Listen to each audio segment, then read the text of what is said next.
ஈஸியாக ஒரு தக்காளி சட்னி எப்படி பண்ணுறதுன்றதை பார்த்துடலாம். ஜஸ்ட்டு ஹாஃப் பெரிய வெங்காயம், 1½ தக்காளி, ஒரு 3 காய்ந்த மிளகாய், ஒரு 6 பல் பூண்டு எடுத்துக்கலாம்.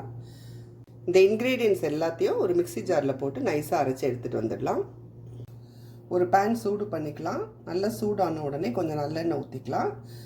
எண்ணெய் சூடான உடனே கடுகு போட்டுடலாம். கடுகு நல்லா வெடித்த உடனே கொஞ்சம் காஷ்மீரி மிளகாய்த்தூள் உள்ளே போட்டுடலாம்.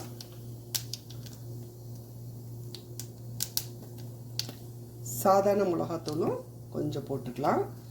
காரமாக வேணும்னா நிறைய மிளகாத்தூள் போட்டுக்கோங்க. போட்டு இதை நல்லா வதக்கி விடுங்க.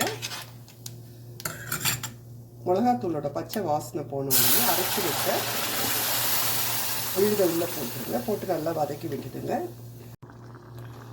நல்லா கொதிக்க விடுங்க. ஒரு மூடி போட்டு விடுங்க. ஸ்டவ்வை கொஞ்சம் சிம்மில் வச்சுட்டு இதை நல்லா வதக்கி விட்டுடுங்க. இது நல்லா வதங்கி அந்த எண்ணெய் மேலே பிரியும்.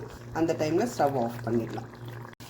தேவையான அளவு உப்பு போட்டுட்டு இந்த அளவுக்கு நல்லா அதை வதக்கி விட்டுடலாம்.